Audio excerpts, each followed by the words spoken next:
লেবু গাছের কাঁটা দেখো ফুটে যাবে, চারিদিকে শুধু লেবু গাছ আর লেবু গাছ।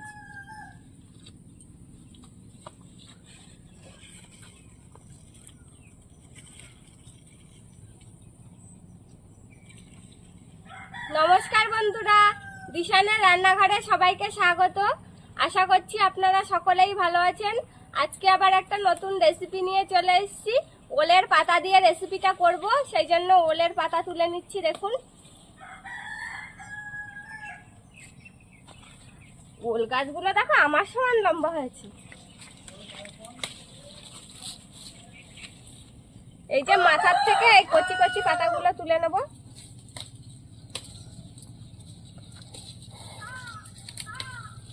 এ তো ছাতার মতন হয়ে আছে গো। বৃষ্টি পড়লে এর তলায় দাঁড়ালি বৃষ্টি লাগবে না গায়ে। ওল গাছ ছাতার মতন হয়েছে, চারিধারে খেলি রয়েছে।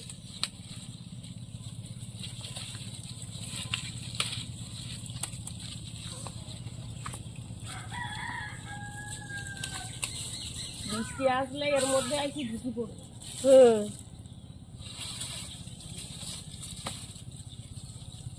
এই ওল গাছ ছাতার কাজ করবে। আর ওল গাছগুলো মোটা হয়েছে দেখো। এই ওল গাছ তলায় একটু সাইডে বেরোয়নি, আমি ওর তলার দেখি তো দেখতেই পাচ্ছিলাম না।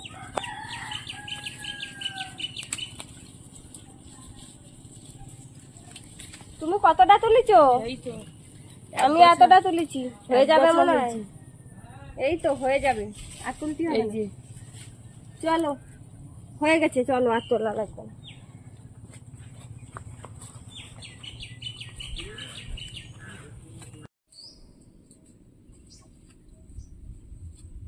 ওল পাতাগুলো তুলে ভালো করে ধুয়ে নিয়ে এসেছি, এবার আমি কুচিয়ে নিচ্ছি।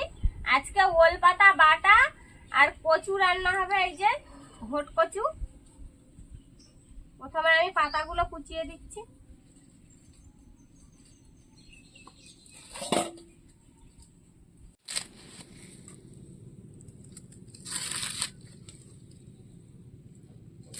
আপনারা ওলের পাতা বাটা খেয়েছেন কিনা কমেন্ট করে জানাবেন।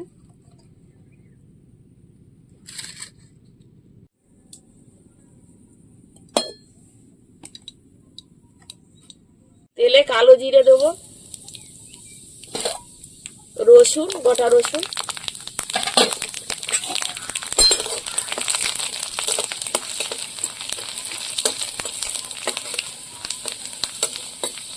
এবার শাকগুলো দিয়ে দেবো।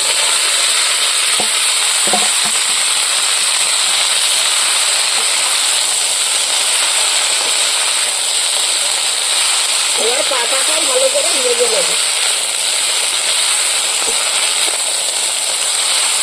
ওল পাতা ভাজা হতে হতে আমি কচুটা কেটে নেব।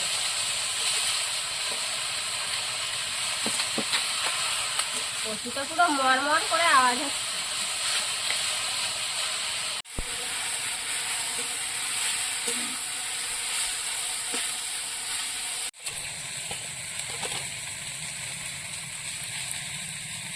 তুমি তাড়াতাড়ি কচু কাটো, আমার এক্ষুনি হয়ে যাবে। এই তো আমার এই ওল এরকম ভাবে তুমি কাটতে লাগো না, দেখো না মেশিনের মতন হাত চালাই কাটি দিচ্ছি। আমার পাতা ভাজা হয়ে এসছে।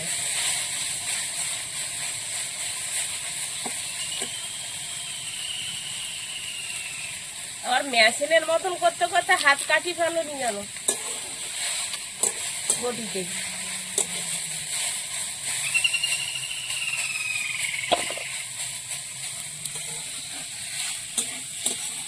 কচুতে কড়মড় করে আওয়াজ হচ্ছে।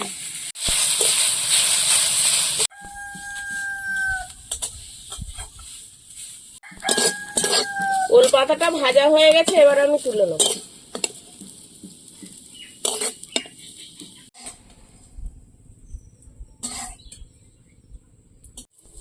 তেলে জিরে ফোড়ন দেবো, তেজপাতা, পেঁয়াজের কুচি আর রসুন থেতো,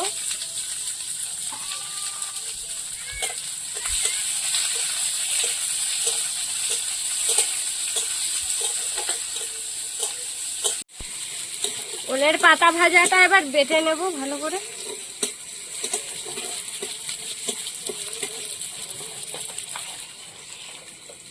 আজকে জল কচুটা চিংড়ি মাছ দিয়ে রান্না করব। চিংড়ি মাছটা দিয়ে দেবো এবার, পেঁয়াজ হয়ে গেছে।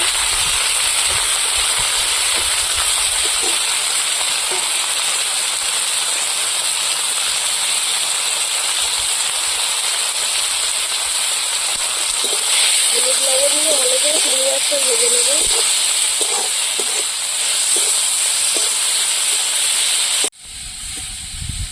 তুমি আমার লঙ্কা ভাজাগুলো দিয়ে দিলা নাকি তরকারির মধ্যে? না না, এই নাও ধরো লঙ্কা ভাজা। চিংড়ি মাছটা হয়ে গেছে, এবার আমি কচুগুলো দিয়ে দেবো।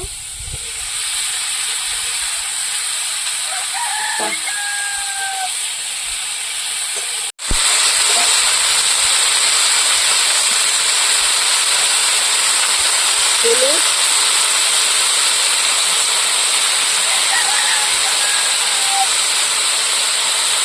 লবণ,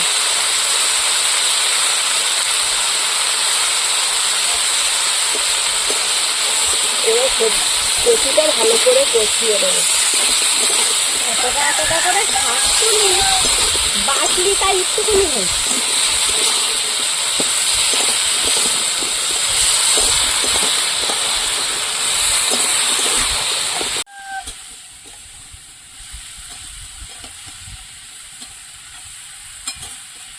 এবার লঙ্কার গুঁড়োটা দিয়ে দেবো।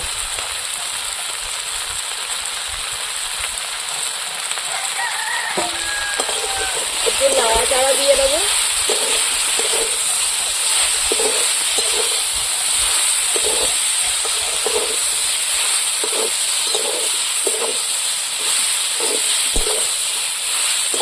লঙ্কার গুঁড়ো দিয়ে কিছু সময় কষিয়ে নিয়েছি, এবার জল দিয়ে দেবো।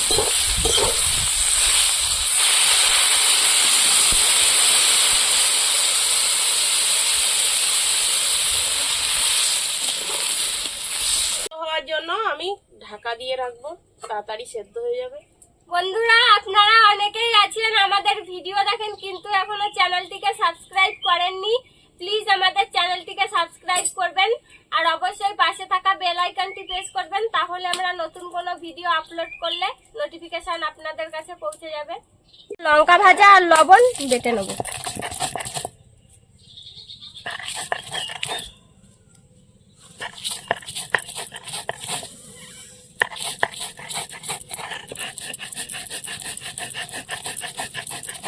এবার এই ভাজা লঙ্কা আর লবণের সঙ্গে আর একবার শাকটা বেটে নেব।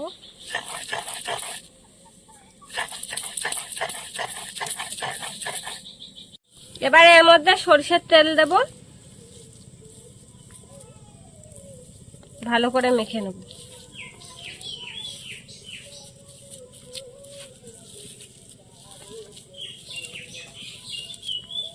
তরকারির জন্য আমি জিরেটা বেটে নেব।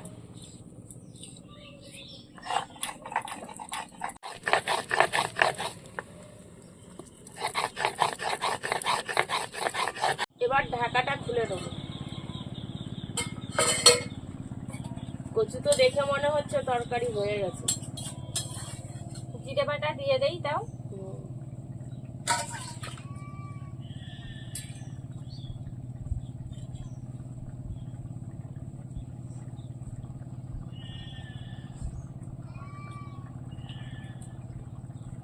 এবার জিরে বাটা দিয়ে আর একটু ফুটিয়ে নেবো। হ্যাঁ, আলুর মতন সেদ্ধ হয়েছে। হ্যাঁ, সুন্দর বলছি।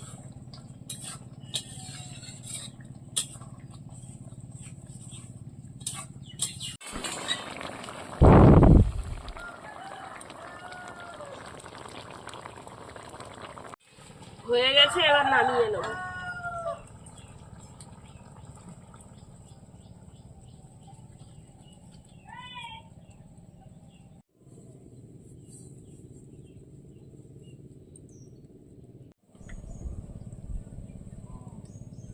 ওল পাতা বাটা ভালো লাগছে?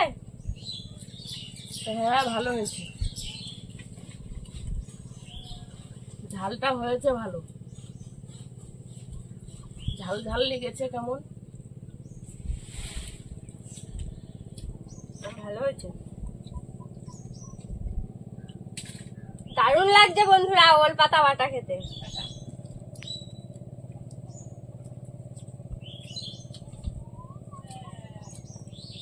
খুব ভালো লাগছে খেতে ওল পাতা। ওল পাতা বাটা খেয়ে দেখলাম, এবার কচু খেয়ে দেখি কেমন হয়েছে।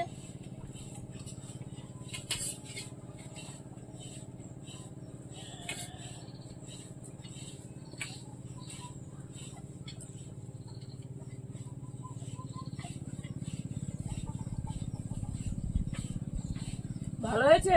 হ্যাঁ, সুন্দর লাগছে। কচু আর চিংড়ি মাছ।